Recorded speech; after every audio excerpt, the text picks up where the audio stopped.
You're listening to the Bird Dog Babe podcast with my mom, Courtney Bastion. In the books, it's one thing we tried really hard to do is to, number one, portray wildlife as its beautiful natural self. And then also we want the kids to understand some of the natural processes that are there. These books are for young children 5 and under, so we don't get real deep into concepts, but we sprinkle concepts in there that are understandable for the young age groups. And then we also make sure that we add a little bit of conservation ethic to each book, so that from a very young age these concepts are ingrained in the next generation, so that they can grow up hopefully being the conservationists that we want them to be. Hey bird dog babes, my name is Courtney Bastion and I am obsessed with all things bird dogs. And I'm here with you to share the stories, experiences, knowledge, and opinions from the women and a few guys in the industry that are killing it. I'm a Wisconsin girl living in a Montana world. I'm mom and 2 incredible kiddos, wife and occasional assistant to a pro gun dog trainer, traveling the U.S. talking about canine nutrition while hunting, breeding, and competing with my German Wirehair Pointers and Bracco Italianos. As someone who started hunting later in life because I wanted to give my dogs the opportunity to do what they were bred to do, I'm here to help inspire, educate, and connect women to get their bird dogs out in the field and experience a bond like no other. So pour yourself a glass of wine and get ready to be challenged and encouraged while you learn. This is the Bird Dog Babe podcast. A big shout out to the people and partners that are helping me keep the MP3s rolling for this podcast. My Patreon patrons, the bread and butter, the peeps, the community of like-minded individuals that are eager to learn and offer to contribute. Join us for $5 per month on patreon.com/thebirddogbabe for exclusive discounts, content, and live Q&A sessions. 5% of your contribution goes to the AKC Canine Health Foundation, and 5% goes to conservation. Dakota 283 Unparalleled Protection Rotomold Kennels. My favorite is the G3. It has a molded-in, easy-to-grab handle on top that makes it easy for me to lift in and out of my truck.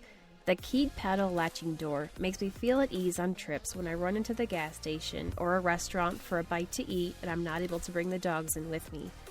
Go to Dakota283.com and use promo code BIRDDOGBABE for 10% off. And by Siren, shotguns for women. Siren carries the only full line of women's shotguns. They are dedicated to providing the equipment and knowledge that make shooting and hunting more enjoyable and less stressful. Newer seasoned hunter, Siren offers multiple options that fit right out of the box. No more compromises.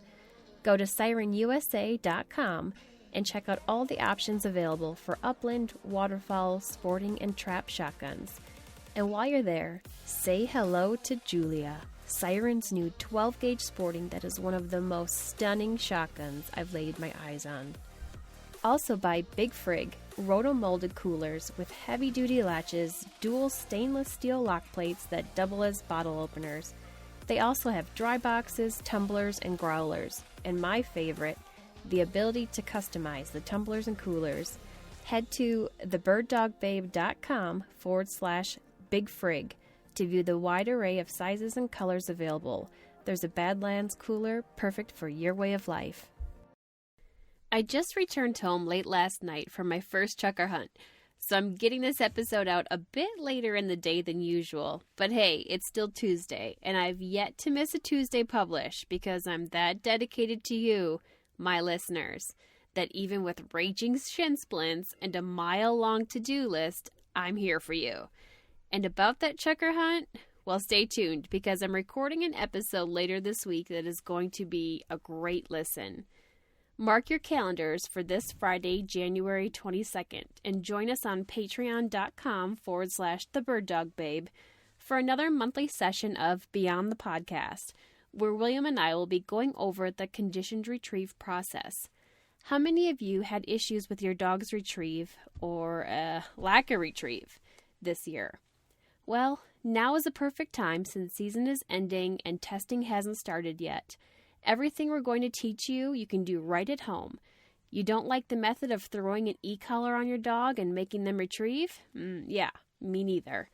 Join us this Friday, January 22nd at 8:30 Central Standard Time for a live training session and the opportunity for questions at the end. It's $5 to join the session. Go to patreon.com/thebirddogbabe now, and I'll be posting a link to live session on Friday. My guest today is James Jubran. James and his brother Luke created Smile Outside children's books. As avid outdoorsmen, hunters, and conservationists themselves, they started a business to educate, engage, and teach children about the importance of conservation. Their books provide a link to introduce kids to wildlife in a realistic approach, different from animated characters in most other children's books. Even if you don't have kids, you no doubt know a friend's kids or your nieces and nephews who would love and benefit from these books. We also talk bird dogs, of course, and about the Chachalaca. And because this company is amazing, they're offering all the Bird Dog Babe podcast listeners a promo code for 10% off. So be sure to listen to the end. All right, let's get after it. Hey, James, welcome to the podcast. How you doing? Good, Courtney. How are you? I'm good. I'm glad we were able to get connected through our crazy weather here this time. Yes, definitely. If you could start us out, and I know, so you're a teacher, right?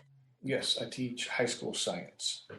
I do aquatic science, robotics, and engineering for one of the high schools up here. So are you guys going full-time right now? Right now, the students in our district have the option, the parents have the option to either have the students do virtual or to do in person, or a combination of the two.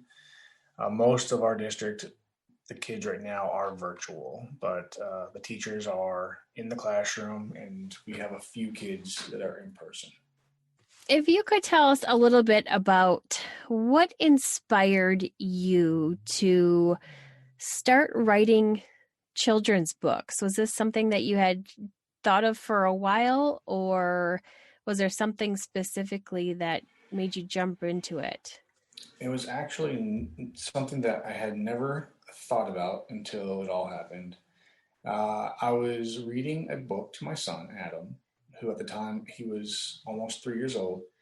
And in the book, there was a particular sentence that talked about quail quacking.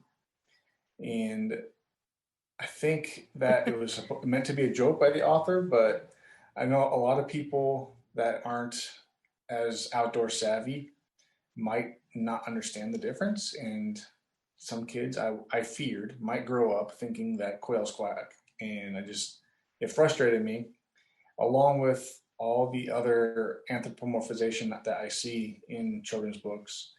I think that it built up. I said something to my brother at the moment he was there, and I expressed my frustration with that book in particular.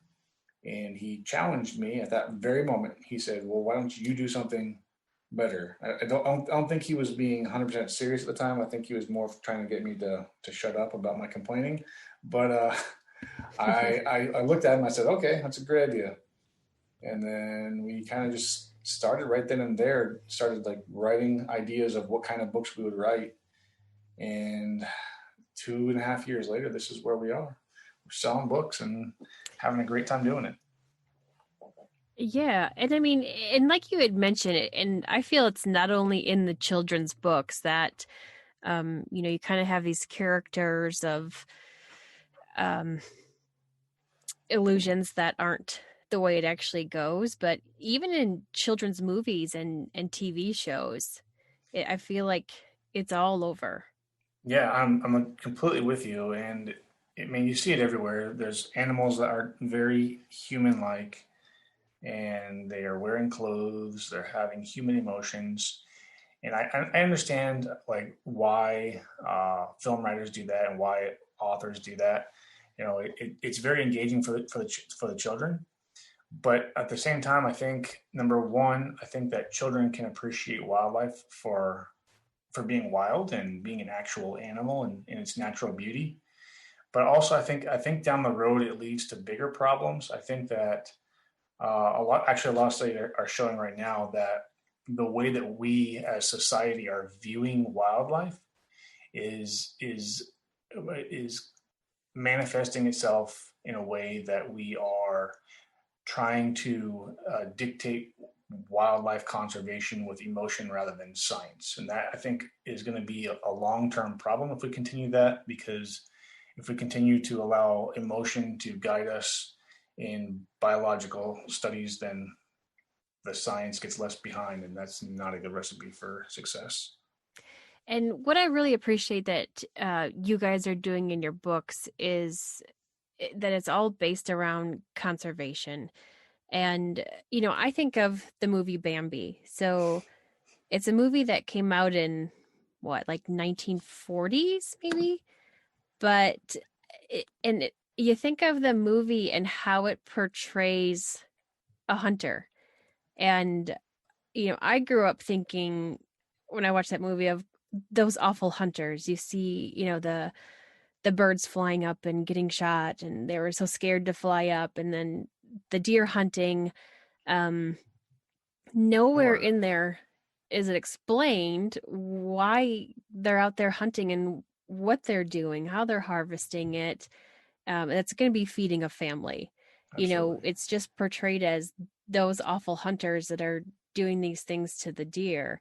And obviously it's beyond my time period of when it came out. But I don't know. It's just kind of mind blowing to me, because that was one of my favorite movies. And forever, when I'd see deer and hunters, I would think, oh, how awful. I totally understand. And not a lot has changed in the last 80 years since that film has come out. I think you're spot on about the early 40s about that. And unfortunately, even today, the new stuff that's coming out, I have to like cut the cartoons and stuff. I have to like change the channel when my son's watching it. I don't want him to be inundated with these negative images of hunters. Right. Yeah. We're pretty much a Wildcrats house here, and that's how we do a lot of it. They learn a lot about the animals that way, but it'd be nice to get some of that hunting and conservation portion into it as well. But I think that that's something that we as parents can focus on just by bringing them with and getting them in the outdoors. Oh, absolutely. And in the books, it's one thing we tried really hard to do is to, number one, portray wildlife as its beautiful natural self. And then also we want the kids to understand some of the natural processes that are there. These books are for young children 5 and under, so we don't get like real deep into concepts, but we sprinkle concepts in there that are understandable for the young age groups. And then we also make sure that we add a little bit of conservation ethic to each book, so that from a very young age, these concepts are ingrained in the next generation, so that they can grow up hopefully being the conservationists that we want them to be. And is that something, did you and your brother grow up in the outdoors, or what was your upbringing like that you wanted to make sure that was a part of your son's life? Big time, yeah. We were in the outdoors since before any of us can remember. We'd go fishing as a whole family. My brother and I, my 2 sisters, my parents. My dad would take my brother and I hunting. Back then, I don't know if it was because the sisters weren't interested in it, or if it was just a way of the times. But the boys were taking hunting and the girls didn't go. I know my sisters never expressed, to me at least, ever an interest in going. And actually, my older sister is a pretend vegetarian, so I definitely don't see her wanting to go hunting. Yeah. But we grew up in Texas, and we were born in Texas actually. We moved to California very early on. We spent a long time in California. about a decade, and then we spent another decade plus in Florida before now my brother and I and my parents actually are back here in Texas. My sisters are in Virginia. And what kind of hunting did you do growing up? We started out like a lot of hunters with small game and bird hunting, ducks, dove, rabbits, squirrels, quail. And as my brother and I got older, we started developing more of an interest in big game hunting, which was not something that my father really ventured into much. And we actually were the ones kind of helping him get into that as he and I got more established in the big game world. But yeah, I mean, we pretty much, if there's a hunting season for something, that chances are that we've hunted for it. We love hunting all kinds of animals, and we love eating all kinds of animals too. You're doing all of that now today as well? The same animals, big game and upland that you were back then? I try to, yes. I have a bird dog of my own, a Griff, a wire hair pointing Griffon. She's getting up there in age. She's 11 now. She just turned 11 last week. But I take her hunting. We do a lot of waterfowl hunting down here on the Texas coast. I do a little bit of upland whenever I can. It's hard to find good upland opportunities on public lands here. So we don't Okay. get after that as much as we'd like to, but we definitely make a point of Hmm. getting out there at least a couple times a year and getting her on some birds. And then we do a lot of big game hunting as well. We apply across a few states in the West for elk, pronghorn, mule deer, etc. And we do a lot of whitetail hunting here in Texas. What made you want to get the Griffon? Did you have bird dogs growing up? No, in my family, we never had dogs growing up at all. My first Okay. dog was a Labrador when I was 16. He was a black lab Duke. I got him when he was 6 months old for $100 at a puppy mill, and I was had these fantasies of training him up to be a waterfowl hunter, and that really never happened at all. He was actually a real stubborn dog, and he had his own ways. But time went on, and as I got older and needed another dog, um, I started doing a lot more research and trying to find the right dog for me and my family. I wanted a dog that was going to be able to behave itself indoors and be calm and gentle, and then be a hunting machine in the field. And I researched all kinds of breeds. I was really interested in versatile breeds because I do a lot of waterfowl hunting, and I wanted to make sure that I had a dog that would be a good retriever in the water. And my brother Luke, he actually brought this breed to my attention. And at first, I was kind of turned off by it because just their initial appearance. It takes a real knowledge of the breed to be able to appreciate their ugly beauty. They're big, hairy, wiry dogs, but at first glance you're like, "Whoa, what is Hmm. that?" And it looks like something that was just rolled out of a mud pile. But once you get to know the breed and you understand a little bit better, they're actually a really great dog. They're now I They think they're are. beautiful, and she Hmm. does everything I ask. She'll track, she'll retrieve, she'll point sometimes, and but she's a great dog. The breeder I got her from, he's a great guy. He's been doing it for a long time. He does really selective breeding, and she's just a great dog.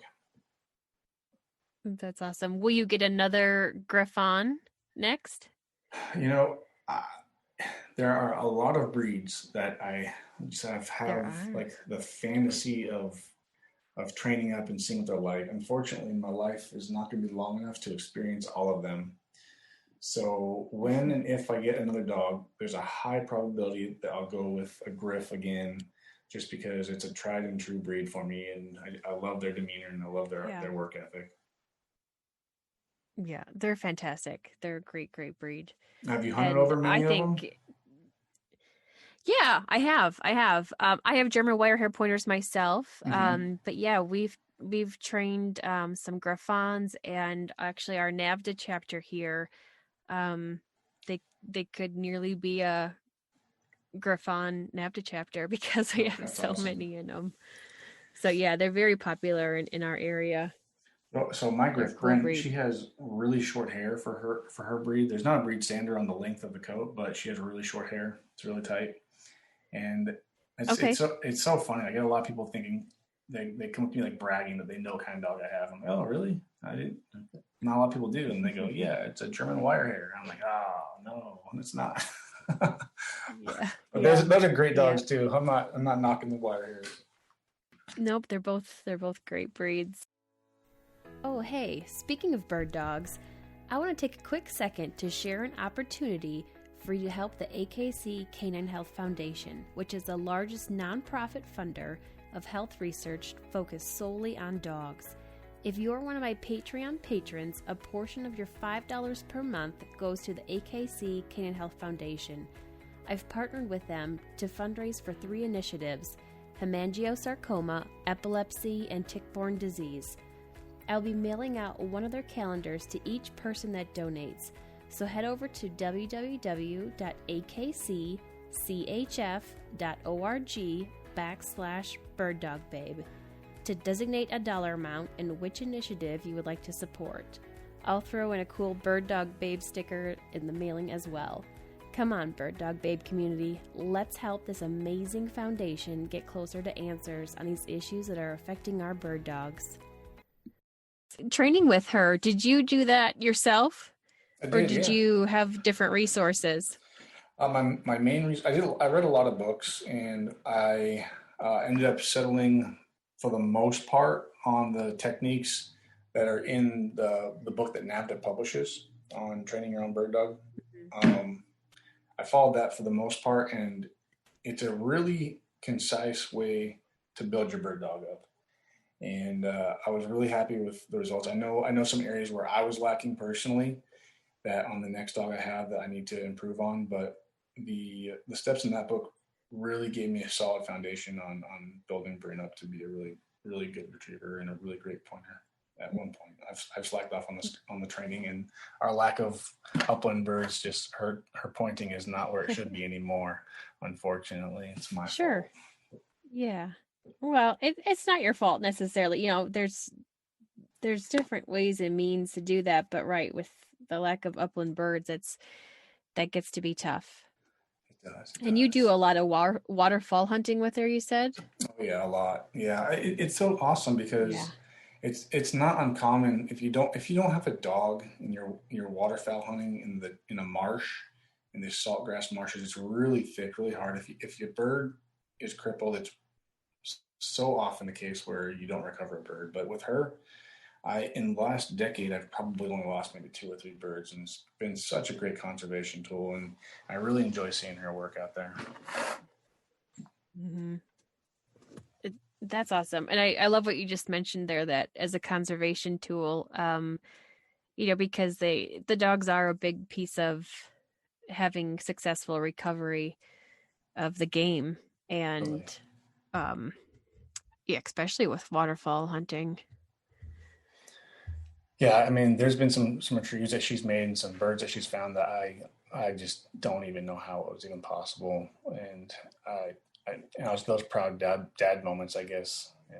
I like them. I like watching her do it. Yeah. So the conservation, going back to that a little bit, being a big part of what you're doing in the books, you guys, with each sale, you're donating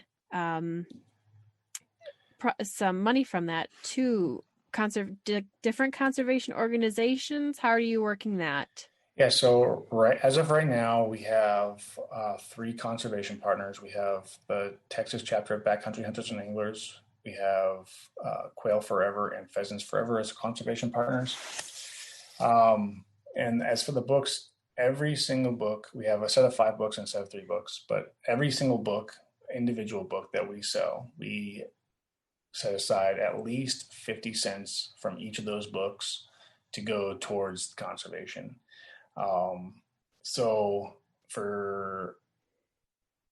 at retail price, it's a full retail price. It's around 7% of the sale goes to conservation. Okay. And that was a really important thing for Luke and I as we kind of like started building the plan for the company. Is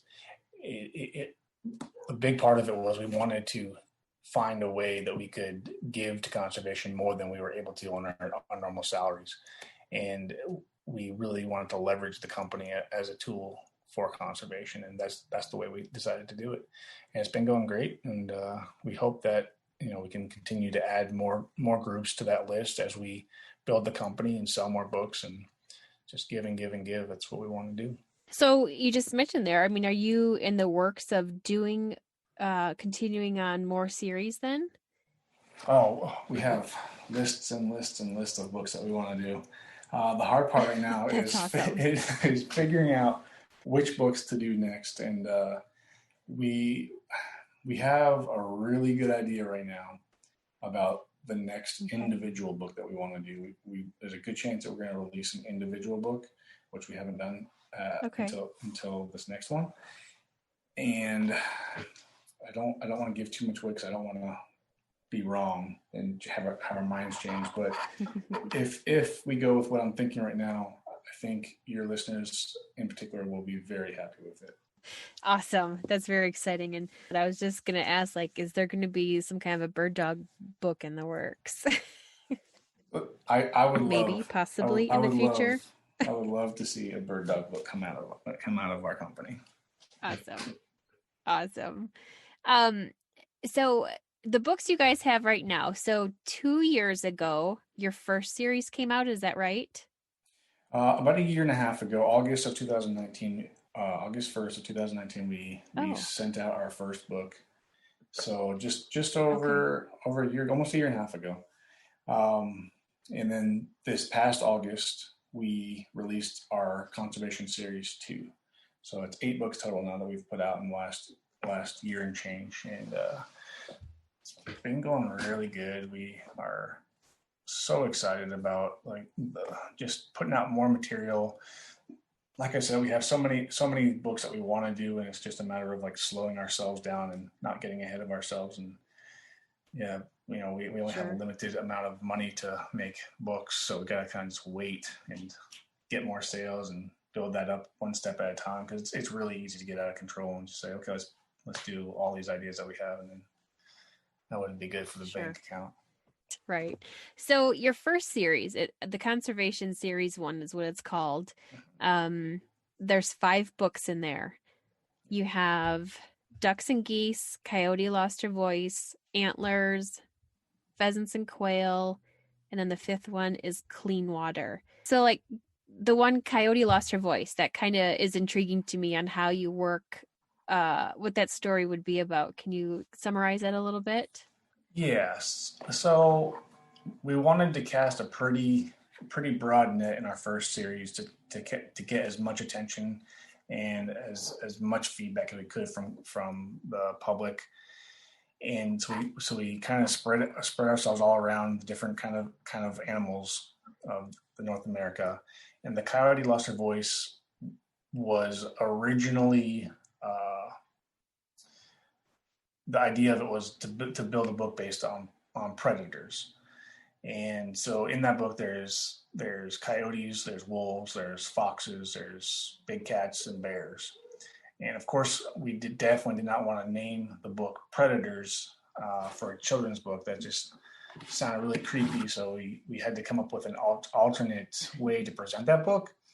So in that book, a coyote, she wakes up and she discovers that she no longer is able to howl. So she goes in search of it. And in that search, she passes by all these other animals. Before the end of the book, she finally can howl again. But so that book was kind of tiptoeing on the line of anthropomorphizing her. We tried really hard to make sure that we didn't give her a name or a voice. So she's not talking in the book. She's definitely not wearing any clothing, and she has no jewelry or other accessories. But it's just a way to introduce those animals without just saying, hey, this is a book about predators. So I don't want to scare kids or give parents a creepy vibe. Right. You guys really focus on not only the education and conservation, but also the engagement of it. So I think, like, wasn't it one of your goals to introduce as many different animals in, was it North America? Like that's a big focus on what you're doing.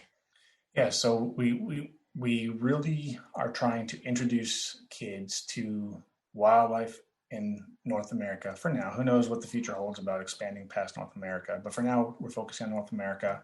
And if there's a hunter out there who picks up these books, they'll immediately recognize these animals that we are introducing as game animals or fur bearers. So it's not like we're introducing chipmunk or other animals that there's no hunting seasons for. So it's very much geared toward the hunting audience, but in a way that is palatable and can be received by the non-hunting public as well as a valuable tool to introduce our kids to wildlife.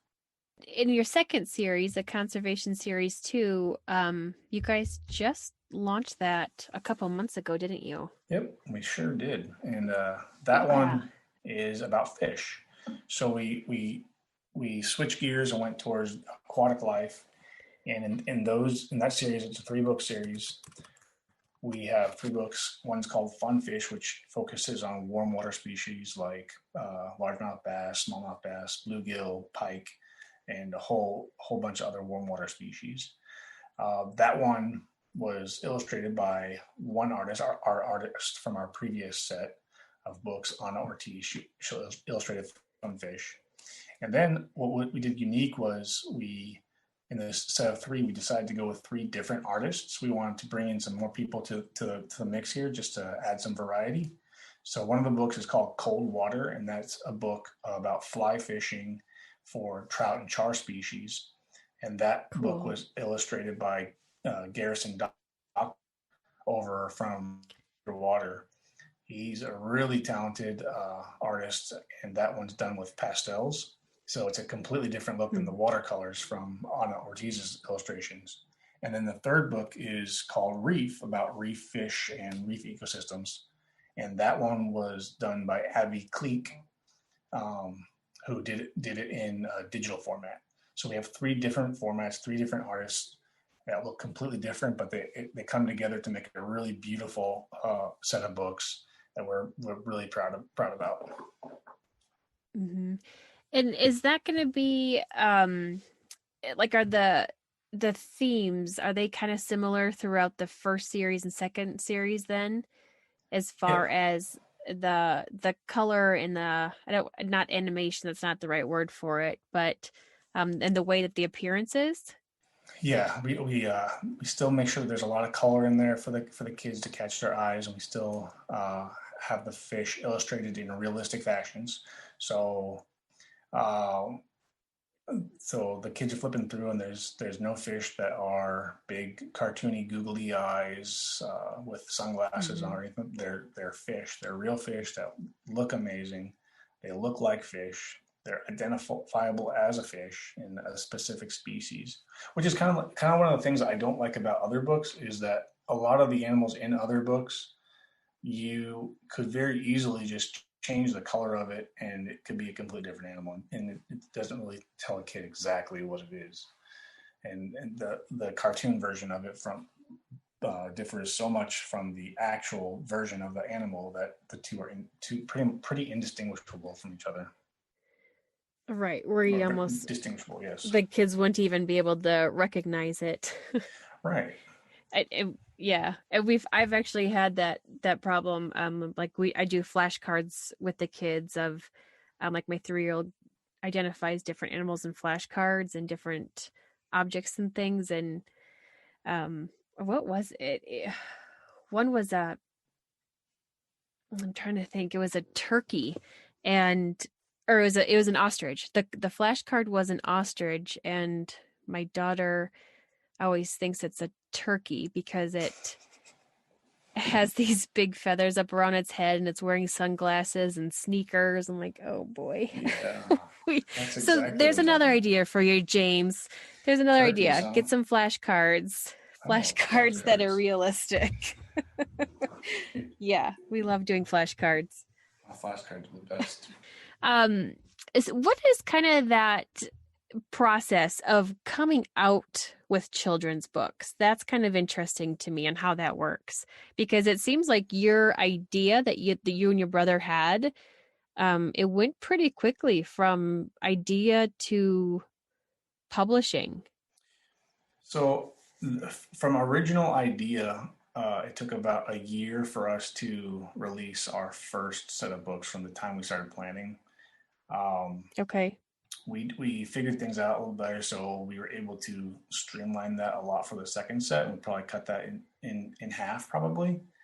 But that's also, we had 3 different artists working too. So if we had just one artist working on all 3 books, it would have been pushed back a few more months, because the artwork is really the most time consuming part, and he and I have zero talent whatsoever in that realm, which is why we sought out professional help for that. So he and I write the books. We kind of divide them up between each other, and one of us will write one of us will write a different one. And we initially start off as zero input from each other and just come up with our own original ideas before we bring it together and look at it together.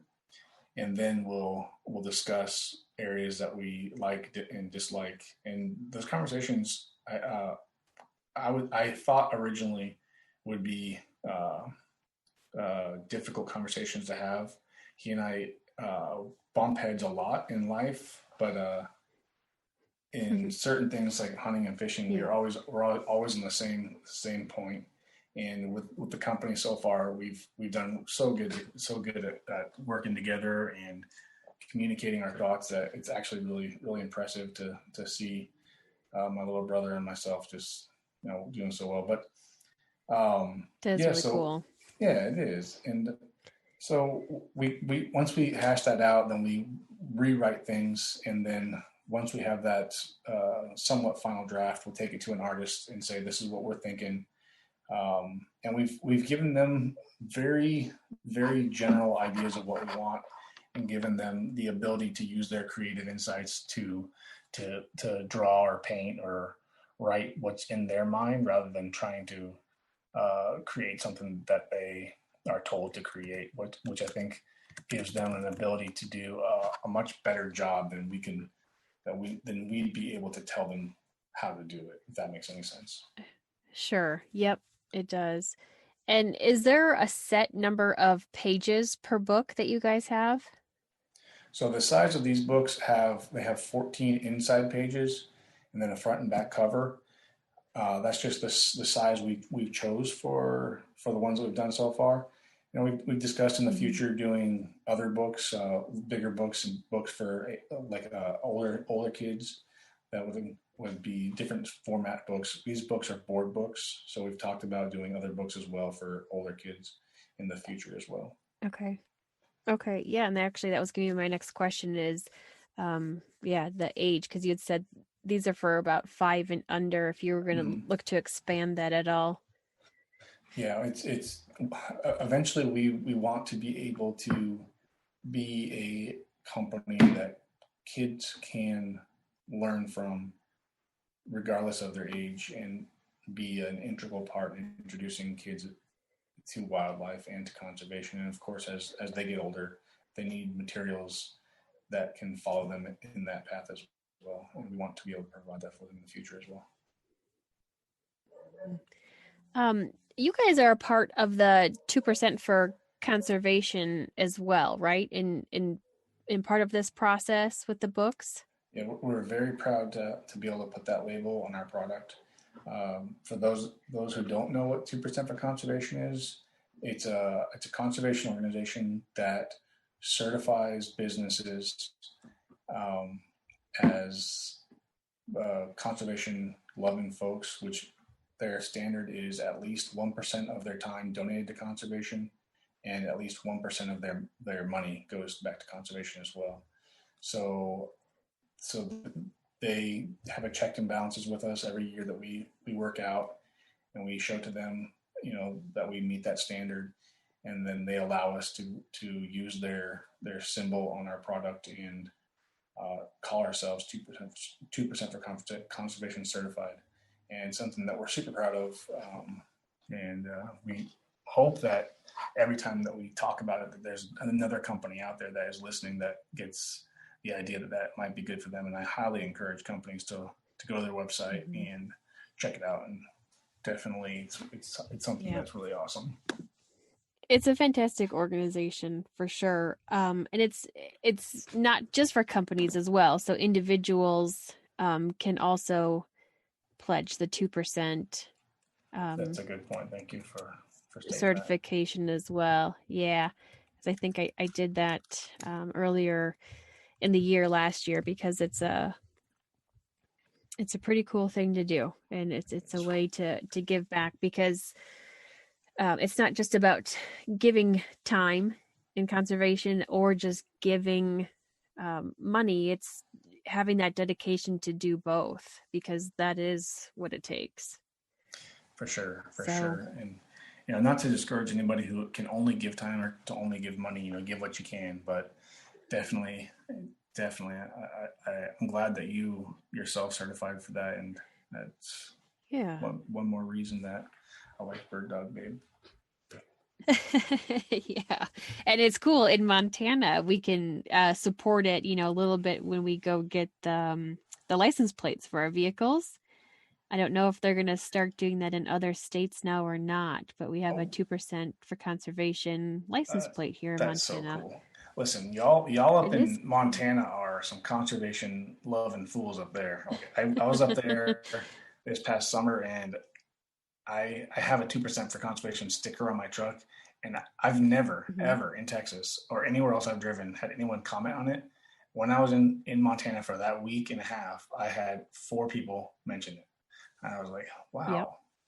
So good for Montanans. It's pretty cool. And it was neat. It's something you're starting to see and hear more. And you're right. I was in one of my grouse hunting trips this season. A guy drove by and had the sticker on the back of his truck as well. So cool. It's neat to see. And you just, it's somebody like, you just want to flag them down and have a conversation, because you do. You just know, it's going to be a like-minded person that you're going to enjoy talking with. Good people for sure. Yep, absolutely.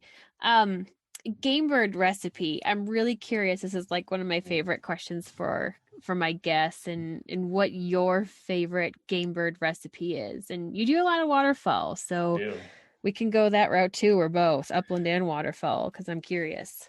I have 2 that are in mind, and I'm going to blow you away with one of them, because I would wager that most people have never heard of it.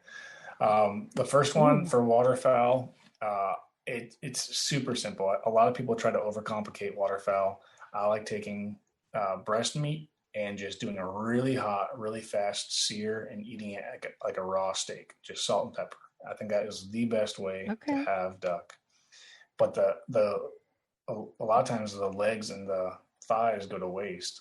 And I highly encourage anybody to keep those legs and thighs and just stick them in a crock pot for several hours with whatever seasoning you want. I tend to do a taco seasoning and then pick that meat and have duck tacos, and it is fantastic.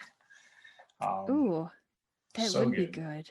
Because the thing with the legs and the thighs, they have all those those really hard, stringy parts like a turkey leg has. The tendons. Yeah, so it's really difficult to just eat. But if you pick the meat after it's been crock potted for several hours, it's super tender and really delicious. Okay. As for upland, we have the probably the second rarest upland bird in North America here in Texas. It's called a Chachalaca, and it's not a made-up word. It's Chachalca, I think. I don't know. I'm sure I butchered that. It's called Chachalaca. It's an upland game bird that lives in the very, very southern part of Texas along the Mexican border and then down in through Mexico. If I was to describe a Chachalaca, it's kind of like a combination between a pheasant and a quail in size, like somewhere in the middle ground there. But they are an arboreal bird where they live in the tops of the trees. They don't spend a whole lot of time on the ground. They live up the top of the trees and eating leaves and seeds. So it's a super weird hunt. You you don't see them. They're like, it's a jungle bird, so it's really interesting. But the meat on them are super white meat, and it's bar none the best bird meat I've ever had in my entire life. And it's tough though; it's a little bit tough. So I do it the exact same way as I do my duck legs and thighs, as I season it with Okay. taco seasoning. I like tacos a lot, and then I crock pot it, and then I pick I that meat. get that. It's so easy and delicious. But Yeah. but it's the best bird on the planet. I'll take that to the bank. I'll challenge anybody to make me a liar. So come on down to Texas and find out. So it's like a white meat. Very white, yeah. Okay. Okay. Say the word again. Say the bird. Chachalaca. Chachalaca. Yeah. Chachalaca. I'm gonna do some research on this. I've never heard of it before. Is it like in a grouse family? No, what would it? It's in the same family. Oh, what is that? As Are they flying like a blue grouse then? Through the surprisingly, even less than the blue grouse. They kind of just hop from limb to limb and then do short little spurts to other treetops. And it's so thick in the trees that they're living in that you just barely see glimpses of them, but you hear them. And the first time you hear them, you may have never heard the sound before. You may not see the bird, but when you hear the sound, you're like, that must be the sound of a chachalaca, because it just sounds like so different from anything that we have ever heard before.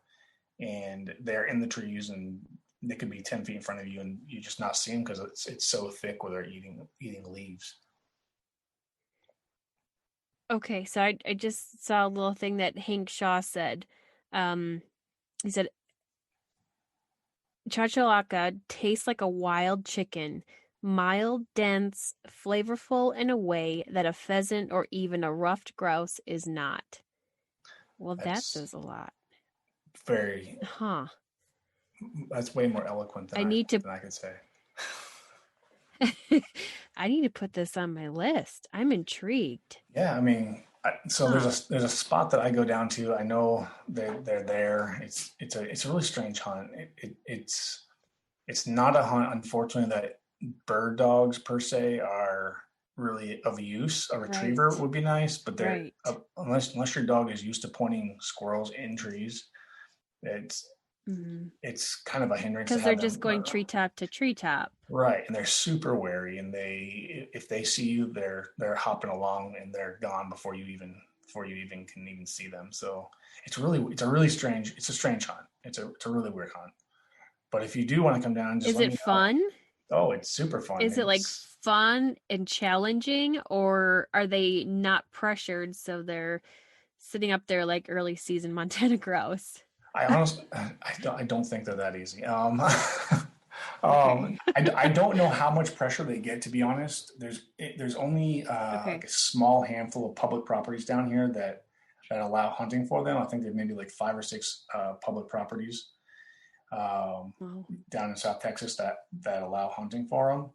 Now there's only 3 counties in total that you're allowed to hunt them, and I know on private property, I'm sure they're probably hunted as well, but I've been down there 3 years in a row, and I've seen them every single time. So, but I've only got them once, 1 year, 1 out of 3 years. Can you, like, is there like, what's the limit on them? Are they 5. More of a rare species? No, 5. they're Wow. 5. I'll have to go back to my Instagram and tag you on a couple of photos of them when we're done here. Yeah, please do. Yeah, they're super cool. Like I like strange things that are unique, and this definitely fits the bill. The only bird I think that is probably more rare in North America is probably the Himalayan snowcock. So yeah, which is it's a non-native, so it doesn't really count. I probably just offended somebody. Cool. No, I definitely need to check these birds out, and they look which one do you have there? The plain Yeah, the plain, Chachalaca? the plain Chachalaca. Okay. If you go to the Texas Parks and Wildlife webpage, they have information Yep. there about our Okay. version. Mm-hmm. No, do you hear them? Like, you know how grouse, you hear them going through the woods. Do you hear a Chachalaca flush? Yeah, if you flush one, you definitely hear it because they're not graceful. Like it sounds like a chicken flapping. Like they're not Oh. birds of flight. They're birds of like short burst. Like I'm not talking like quail bursts. Mm-hmm. I'm talking even less of a burst than a grouse. It's weird. Mm. I don't know how to describe it other than that. Okay. They're just a Yeah, super sorry. unique, super. Yeah, I mean, I'm trying to wrap my mind around it as I'm talking, and it's just a super unique Mm-hmm. bird. It's Yeah. really yummy. Yeah. Well, and they feed on fruit and berries and seeds and flowers, so Yeah, I opened up the that's, crop of one, very and it was cool. just full of like whole leaves and berries, and I was like, wow, that is something else. Neat. Yeah. Yeah, very cool. All right, sorry, I'll move on. I'm stuck there for a while. I'd say I didn't realize there was a bird species here that I haven't heard of that Yeah, it's a secret. we can hunt. Well, when and your next project coming out, like what is the approximate time frame for that? Most likely, if we release something, well, when we release something, it won't be until after spring. I would guess we have a lot going on right now. Some really cool projects that we're doing right now that is taking a little bit of our time. So definitely we won't be Okay. releasing anything until after the spring for sure. Okay. All right. Cool.